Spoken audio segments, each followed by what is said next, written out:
My name is not one that human tongues can easily form. You may call me Whisper, for that is what I am, a whisper in the darkness, a shadow in the light. This is my story, and it begins in a small, unassuming town in the heart of the United States. The town of Brookhaven had always seemed idyllic, a place where everyone knew everyone else and nothing much ever happened. But beneath its serene surface lay secrets as old as the earth itself. I had been here before, many times, slipping into the lives of the unsuspecting, whispering into their dreams, feeding off their fears. It was early summer when I found her. Emily Jenkins was a typical teenage girl, full of life and laughter, until the day she began to hear my voice. At first, it was just a whisper, a soft murmur in the back of her mind. She would glance around, confused, but there was no one there. The whispers grew louder each day. Emily tried to tell her parents, but they dismissed her fears as childish imaginings. Her mother, Karen, was a nurse at the local hospital, and her father, John, a high school teacher. They were practical people rooted in the real world, with little time for talk of the supernatural. But Brookhaven had its own dark history, a history that I was all too familiar with. There had been cases of possession before, whispers of dark forces at play. The townsfolk, in their ignorance, had forgotten, but I had not. I had waited watching until the time was right to return. Emily's descent began slowly. She would wake up in the middle of the night, her body drenched in sweat, her heart pounding. She could feel me inside her mind, probing, pushing, taking control. She fought at first, but she was no match for my ancient power. I twisted her dreams into nightmares, filled her waking hours with dread. "Mom, something's wrong with me," Emily pleaded one evening, her voice trembling. Karen looked at her daughter, concern etched on her face. "What do you mean, sweetie?" I hear things, voices, and sometimes I see shadows moving, even when there's no one there." John put down his newspaper, frowning. "Emily, we've talked about this. It's just stress. You need to relax, focus on your studies." But Emily knew it was more than that. She could feel me growing stronger, my influence spreading like a dark stain through her mind. The town's peaceful facade began to crack as strange occurrences became more frequent. Animals would act strangely around Emily, growling and hissing as if sensing the evil within her. Objects moved on their own, and cold spots appeared in the house. The first real incident happened at school.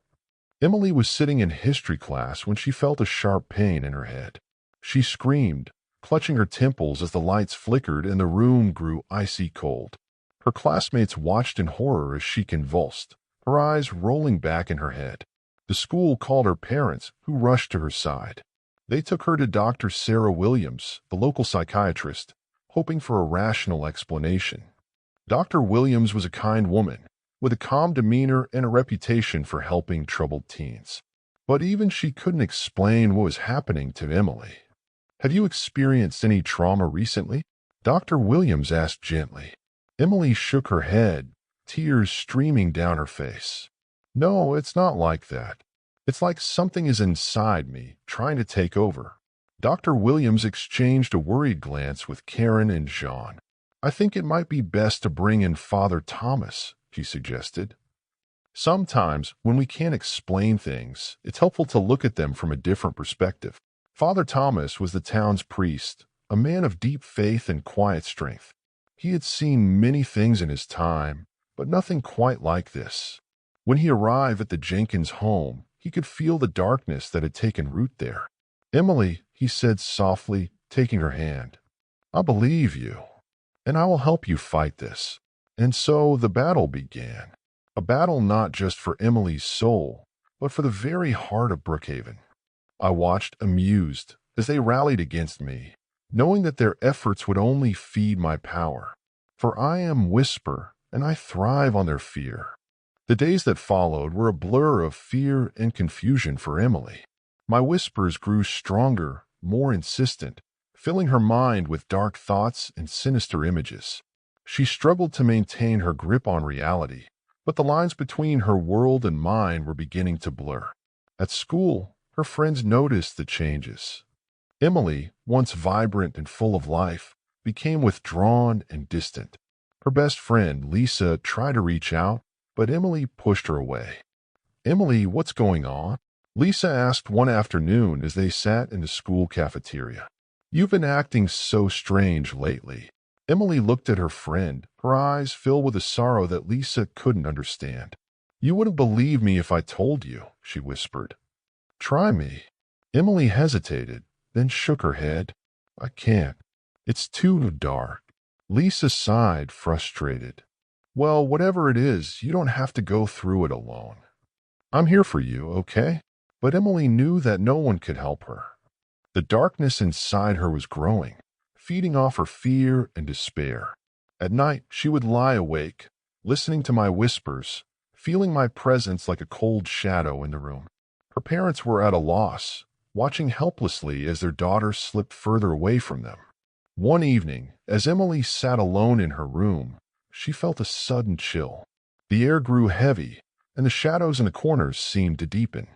She could hear my voice, louder than ever, filling her mind with a cacophony of dark thoughts. "Emily," I whispered, my voice a low hiss. "You cannot fight me. I am a part of you now." "No," she whispered back, her voice trembling. "I won't let you take me." I laughed, a sound that echoed through the room. "You have no choice. You are mine." As the days passed, the incidents became more frequent and more violent. One night, Emily awoke to find herself standing in the middle of her room, her hands covered in blood. She looked around in horror, trying to remember what had happened, but her mind was a blank. Her parents rushed in, their faces pale with fear. "Emily, what happened?" Karen cried, pulling her daughter into her arms. "Ah, I don't know," Emily sobbed. "I don't remember." Jean looked at the blood on her hands, his face grim. "We need to get help. This is getting out of control." They decided to call Father Thomas, hoping that his faith and experience with the supernatural would provide some answers. When he arrived, he could feel the darkness that had taken hold of Emily. "Emily," he said gently, taking her hand, "we will get through this.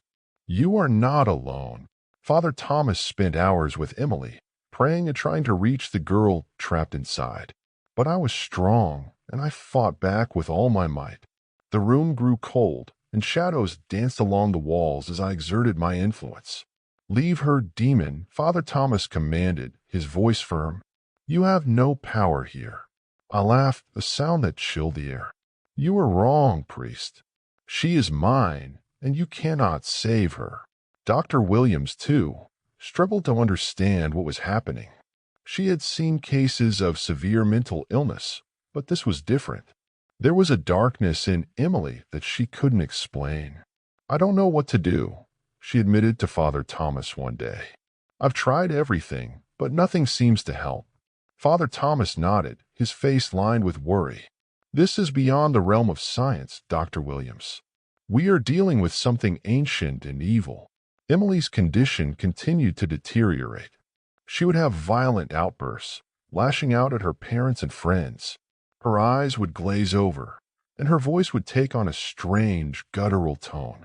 The townspeople began to whisper, their fear growing with each passing day. "Did you hear about Emily Jenkins?" One woman murmured to another in the grocery store. "They say she's possessed. It's just like what happened to that girl back in '87. The other replied, her voice low. "You remember, don't you? They had to bring in an exorcist." The town was gripped by fear, and the whispers grew louder. But I thrived on their fear, feeding off their terror. I watched as they rallied against me, knowing that their efforts would only make me stronger. Father Thomas and Dr. Williams were determined to save Emily, but they were up against forces they couldn't fully understand. The battle for Emily's soul was just beginning, and the darkness was only growing stronger. Father Thomas and Dr. Williams continued their efforts to save Emily, but the situation grew more dire with each passing day. The demonic presence within her was relentless, and the strain was taking its toll on everyone involved. Emily's parents, Karen and John, were exhausted and terrified. They took turns watching over their daughter, afraid to leave her alone for even a moment.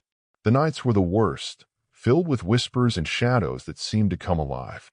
"John, I don't know how much more of this I can take," Karen admitted one night, her voice trembling. "It's like she's not our daughter anymore." John took her hand, his face etched with worry. "We have to stay strong, Karen. For Emily's sake. We can't give up on her." But even as they spoke, Emily's condition continued to worsen. The violent outbursts became more frequent, and the house was filled with an oppressive darkness that seemed to seep into every corner. Father Thomas and Dr. Williams worked tirelessly, trying to find a way to reach the girl trapped inside the demon's grip. They consulted ancient texts and sought advice from experts in the supernatural, but nothing seemed to work. "Father, there must be something we haven't tried," Dr. Williams said one afternoon, her voice filled with frustration. "We can't just sit back and watch her suffer." Father Thomas nodded, his expression grim. "There is one thing we haven't tried yet, but it's dangerous. An exorcism." Dr. Williams looked at him, her eyes widening. "Are you sure that's the right course of action? It could be very dangerous for Emily." Father Thomas sighed, running a hand through his hair. "I know, but we have no other options. We need to drive this demon out once and for all." They began to prepare for the exorcism, gathering the necessary materials and praying for strength. Emily's parents were terrified but willing to do anything to save their daughter. As they gathered in Emily's room, the air grew heavy with tension. Father Thomas held his crucifix tightly, his eyes focused on Emily's pale, trembling form. "Emily," he said softly, "we want to help you. You need to be strong and fight this." Emily looked at him, her eyes filled with fear and pain. "Please, Father, make it stop. I can't take it anymore." Father Thomas nodded, his heart breaking for the young girl. "We will, Emily. We will." He began the exorcism, chanting in Latin and calling upon the power of God to drive out the demon. The room grew colder, and the shadows seemed to close in around them.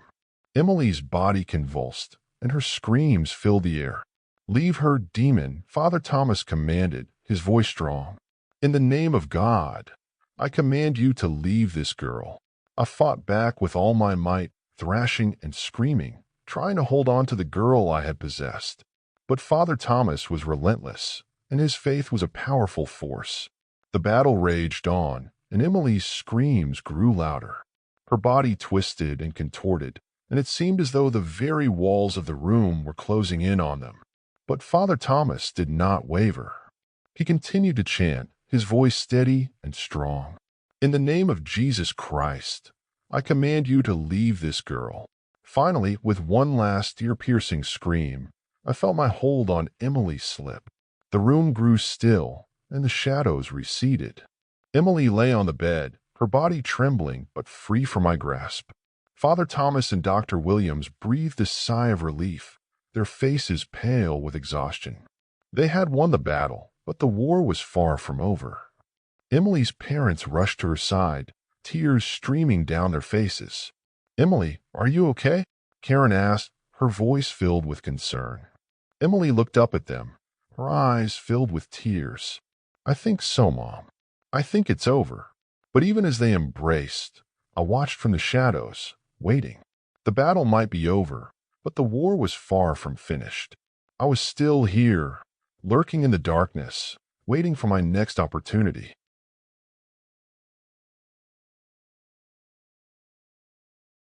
Humans, so quick to dismiss the warnings. You watched the video, yet you did not heed my advice to like it or subscribe to the channel. You see, I thrive on neglect and indifference. It would have been wiser to follow the instructions. For now, you have caught my attention. I might just pay you a visit soon, whispering into your dreams, lurking in the shadows of your mind. Remember, a simple click could have kept me at bay. Now it's too late. Sweet dreams, and don't forget, I'm always watching.